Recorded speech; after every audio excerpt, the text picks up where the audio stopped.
Michigan State has a new football coach. It's Jonathan Smith, Oregon State's previous head coach. Build the dam is the hashtag.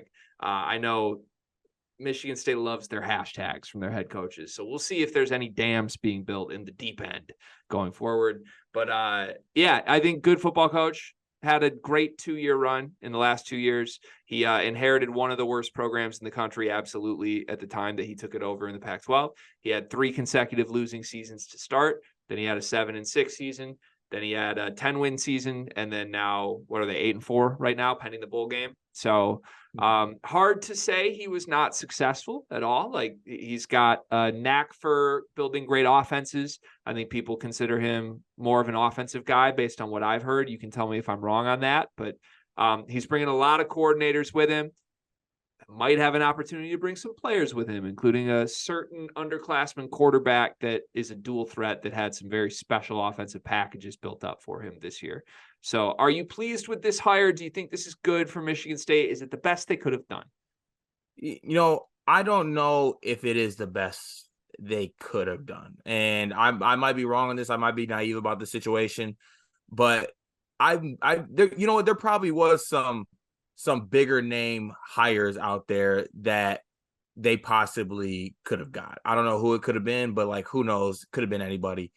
But that doesn't change the fact that I think this is a good hire. I think that he is going to build something. I mean, we're at rock bottom right now as far as Michigan State football. We needed a hard reset. I think he'll do a good job of doing a hard reset of this. I think that he will be a football coach that wins 8 to 9 games on a yearly basis, and with the possibility of winning more depending on what he does, his resources, his staff, and the players that he gets. He's a former college quarterback. I think he does a good job with quarterbacks. God damn it, we need a quarterback, so maybe he can bring one with him. If not, I got faith that he can go get a quarterback. Like, last season, even though he was Pac-12 coach of the year, and had a pretty good season, he came into this year and saw an issue. He's like, I don't have a quarterback. So he went to the transfer portal and said, I'm going to get my team a quarterback. And he went out and got DJU. And as a DJU hater coming into the season, I thought he had a pretty good year. I thought he did some pretty good things with Oregon State. So I like the hire. I think he's a good dude. I think he's a good football coach. So I'm happy with it. Like, if you want me to give it a grade, I think I'd give it like a B grade. I feel good about it. Okay. I don't hate that grade at all. Like I said, I don't think Jonathan Smith is a bad football coach by any means. I think his Oregon State teams were very tough. Not like anytime, if there was like a marquee game in Corvallis, like if in the last couple of years where like USC has to go to Corvallis, that was like a game we circled of like, oh, this could be a good spot to bet Oregon State. Like, it's really fun. And a night game in Corvallis, he had that place rocking. He had dudes. You're right. Like, the development we saw from Uiagalelei from Clemson to Oregon State, like, has me really excited that this guy can unlock things from really talented players. Yeah, can I flip now and do the problems I have with this? Yeah, can I say one last thing? Trenches guy, O-lineman guy. He gets really good ones. Yes. Well, that might be more of a testament to his offensive line coach, who he is bringing with him. Apparently, that's what reports are. But like, yeah, like he's a guy who builds really good offensive lines, and we have awful ones. So yeah, I mean, everything's been awful, right? Like every single thing needs an upgrade. So it is good. It seems like people are pointing to a lot of different strengths for Jonathan Smith. So that's good. It's not like he's a one-trick pony of a coach. He's been good at a lot of different things. He's built a good staff. He's brought good players in. And the thought would be with more resources, he can be more successful at an even larger extent in Michigan State. Here's my thing. It is projection, because he hasn't been that good at Oregon State. And while you can sit back and say, like, wow, what an impressive turnaround from a team that won 2 games to a team that's consistently winning 8 games, you're right. That's good. He deserves a lot of credit for it. It's not great. It's good. It's not great. And I hear everybody saying this was a bad coaching carousel cycle. He might have been the best they could do. I have a little bit of pushback on that in just a moment, but I just think like if we're talking, oh, like we think he's a coach that can win 9 games consistently in the Big Ten, right? That's sort of the bar for us to call this a successful hire, is he's going to win 9 games year in and year out when we get 3-4 years down the road, right? That's more impressive than anything he's done. Like that would need to, it's kind of like I said with Michigan State basketball this year. Like we need to see it from guys like AJ Hoggard that haven't done this. We need to see the leap. We need to see the leap from Jonathan Smith, because 8 wins in the Pac-12 does not transitive property to 9 wins in the Big Ten with Washington and Oregon and USC and UCLA coming over. It doesn't. Yeah, true. But you did say that the Pac-12 was tougher than the Big Ten this year. I think it was deeper. But like there is not. I mean, we can talk about Washington and Oregon, who are great teams. One of them's going to be in the playoff, but like there aren't Michigans and Ohio States in the Pac-12. There aren't. Right. So like and I know the Big Ten's expanding, so schedules are going to be crazy. Strength of schedule is going to change every year.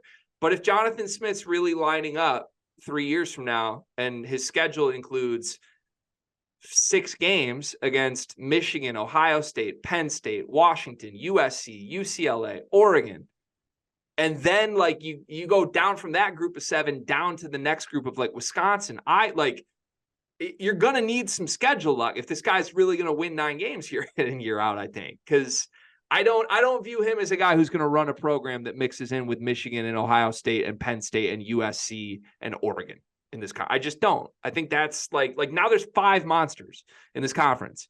And if you went out and got a monster, the big name was obviously the raise the flag that Spiro was screaming about with Urban Meyer, but like there's a limited amount of monsters in college football that can just instantly make a program ready to contend. I don't think Jonathan Smith is that. I don't think his biggest successes of his career were close to contending. Like I just don't think that's the case. I mean, he just had his quote unquote best team. His tenure just ended with a 31-7 loss to Oregon. What are we doing? The team didn't get over the hump in the Pac-12. At Oregon, I mean, I know. Oregon's really good. They beat Oregon last year. He's gonna face really good teams in the Big Ten 4 years from now. But to get to 9-8 wins, he doesn't have to win all those games. And you also don't have to be some powerhouse to beat those teams as well. Like Mel Tucker beat Michigan teams. Like, you know what I'm saying? Like if it's a rivalry game and it can really go either way. You just got to give yourself, you don't have to be like some juggernaut. We don't have to be like the teams you mentioned.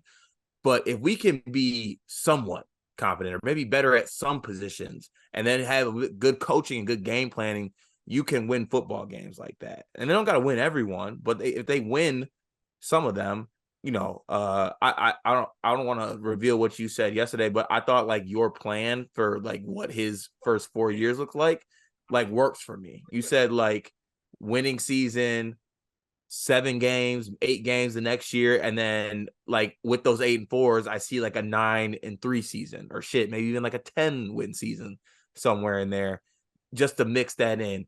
I think that's kind of a good scale to judge him on, and I think he can get there. And at the end of the day, too, we got a good guy, so like that kind of counts for something. At least he is. I think he's a good guy. It 100% does. I got a little concerned when I saw some Kleenex on the private jet. That just like, we don't need Kleenex around my coach anywhere right now. But yeah, correct. I think there's no character concerns here whatsoever, which is great because other candidates definitely had character concerns. And it wasn't just Urban. Like PJ Fleck was on a list at one point. So we have a guy who we like the character of. We like everything about him as a guy. We like everything about him on paper as a football coach. He just needs to do something he hasn't done. That's all that is my hold back on him. Couple just things I want to like, not rebuttal, because I'm not saying this is a bad hire by any means, but just things that are now part of the narrative that are bugging me here. Have you heard a lot of like, well, Oregon State's a place nobody wins at? Have you heard that? I've heard nobody. I've heard like the hard to win there. Yeah. Okay. I've heard a lot of like, well, nobody wins at Oregon State. So him doing this is like a clear, like if he could win 8 games at Oregon State, he's a great coach. Let's go back through since 2000. There's 4 guys who have coached at Oregon State since 2000. Dennis Erickson, was there for 4 years since 2000. He had 3 winning seasons in 4 years. Mike Riley took over for him after that. He was there for 12 years. You know why he was there for 12 years? Because he had 8 winning seasons in 12 years. Gary Anderson took over for him, was horrible. He was fired after 3 seasons or left after 3 seasons, 0 winning seasons in 3 years. Then Jonathan Smith came in, had 6 seasons. He had 3 winning seasons in 6 years. It's not a place nobody could win at. In fact, if you're looking at the last 4 coaches since 2000, Jonathan Smith is 3rd in terms of seasons with winning records. So, like, I just don't like that talking point. I get what he inherited was really, really bad. He turned it around. But it's not some, like, crazy, unprecedented accomplishment that this guy was able to go 8-4 in the Pac-12. That's like a B- accomplishment to me. I mean, I guess so. I think a lot of that is also relative, like who's in the Pac-12. But I will say that it's not like he won at an impossible to win spot. I think he took. I don't think that should be the narrative. I think it should be he took basically a rock bottom program and they're relevant now. Yeah. 5-7 against ranked teams the last 2 years, I believe is the number. So, like, if those are, he had 2 great years at Oregon State. 5-7 against ranked teams. Like, I just don't know, man. Like, I'm not seeing like I get it. He turned it around. That's absolutely true. But like you said, a lot of this comes down to, like, who did you play? Like, let's look at who they played this year. Like, outside of, like, you say that, but like outside of like Sabins and Kirby Smarts and Harbaughs and Days, like what are other teams against ranked records? Or like other coaches? Right. I mean, I hear you. I hear you. I think they're, like, when you look at, like, 8-4 was great this year in the Pac-12. Like, can we dissect his wins real quick? Who were the 8 wins this year? He beat San Jose State. Great win, I guess. UC Davis. Okay. He beat San Diego State, who's now horrible. He lost to Jake Dickert, who at one time was the hottest name, according to the people who are now saying this is the best coach you could get. He had a great win against Utah, who at the time was 10th in the country. Utah now not close to the team they were earlier in the season, but that's a good win, right? Good win against Utah. He beat Cal. He beat UCLA, again, looking horrible now, but at the time, good win. He beat Colorado after the wheels had fallen off. He beat Stanford, who's horrible. What win on that list are you impressed with? I mean, I would say there was. I mean, you pointed out, like, Utah. That's a good win. Utah and UCLA, right? Those are the 2 wins we're impressed with. I would say so. I mean, there's coaches out there that lose to Cal. Okay, I just, like, if we're going through his 8-4 year this year, I think the 2 impressive wins were Utah and UCLA, who both finished 5-4 and 4-5 in the Pac-12. So can I play like the shoulda coulda game at all with this? Sure. Like, had Washington on the ropes, kind of blew it. This is very much a, like, got a guy who can have them on the ropes. Like, if that's where the bar is. Okay, how about spin zone?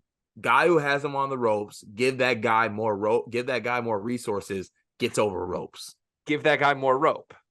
Yeah. Gets over ropes. Maybe I'm willing to buy that. I want everyone to acknowledge it's about projection. Don't make the same mistake we made with Michigan State basketball. He needs to make a leap to be the coach that's actually the best hire available in this cycle. Which leads me to my last point.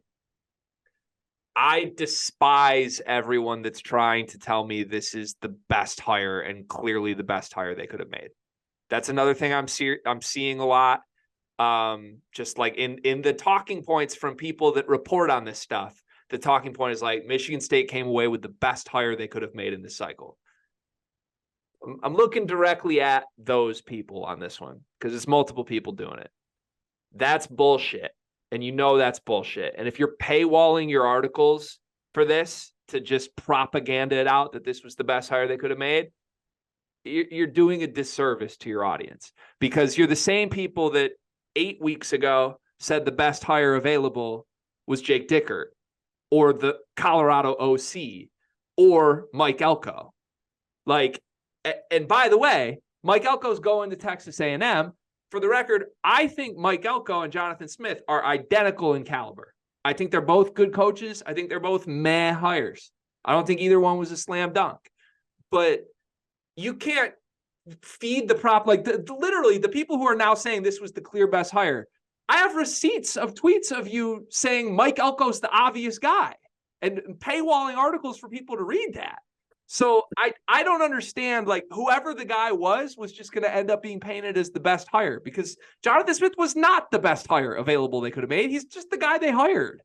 Well, maybe Elko was the best at the time till Texas A&M said it was time to, I think it's a disaster, man. If they hired Elko, the same people would be telling us that's the best hire. If they hired Leipold, the same people would be telling us that's the best hire. If they hired Urban, it would be a no-brainer that that's the best hire, because, by the way, you could have hired Urban, and I get Urban didn't want it, but like you could have found a way to get it done. I just don't. Yeah, I don't think we could. I really don't think we could have with Urban. But I hear you with saying that. Like, I think a little bit of that is just like, I don't know. Just, I mean, shit. I wasn't the one saying this, so I can't explain it. But like, you're a Michigan State person, so like you're gonna be like, yeah, I love this hire, unless they absolutely hate it. It's just like a shitty hire.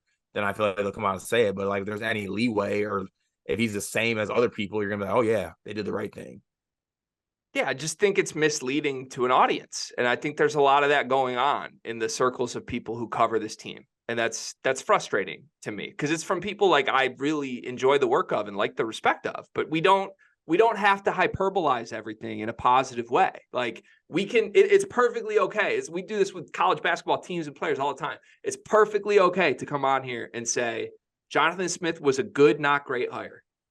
He was one of the best available candidates. It's last thing I'll say on that. We gave ourselves the leeway to do that when we're not affiliated with a school in any way.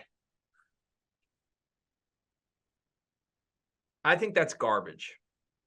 Yeah, I mean, it might be, but I feel like that definitely plays a factor. Now you're asking me to like name names, and I don't want to name names. No, not even that. I'm speaking from a place where I have said things and had things literally shot down or put aside because they don't want to upset certain people at the school or talk about certain people at the school in fear of the consequences of that, as far as access or things like that. That's bad journalism. And I'm not here to say like I'm the journalism guru, but like if we all agree it's lame as shit when Michigan people don't report bad things on their program, right? On their scandals. Like there was a lot of that. Michigan media wouldn't talk about it. So I want to not do that. I don't want Michigan State people to paint everything as if it's perfect when it's not. And again, that doesn't just apply to Jonathan Smith, who I think is a good coach, and it was an okay to good hire. But running around now just because he got hired to say he's the best hire is nonsense, and it's bullshit. And I wish the people who actually, because these people do have sources and they work their butts off and they do a lot of great work. I just don't get why they have to go the extra mile to like lie to their audience. It bothers me. Yeah, I can't answer for that. All right. Rapid fire follow-ups, and then we'll wrap the Jonathan Smith segment. Okay. I want to play, do you want this person in a Michigan State football program next year? Do you want this person still in the Michigan State football program next year? Yes or no? I'm going to throw names at you. Okay. Ready, set, go. Harlan Barnett. Yes. Caden Hauser. No. Sam Levitt. Also no. I think those are the only ones that I have. I was going to like get into the weeds more, but if you're saying no to the two quarterbacks, then I think you'd say no to everybody else on my list. Yeah, no. Give me the reasoning on the quarterbacks. I'm a little surprised you said no to both of them. Well, one, I feel like they're both going to leave anyway.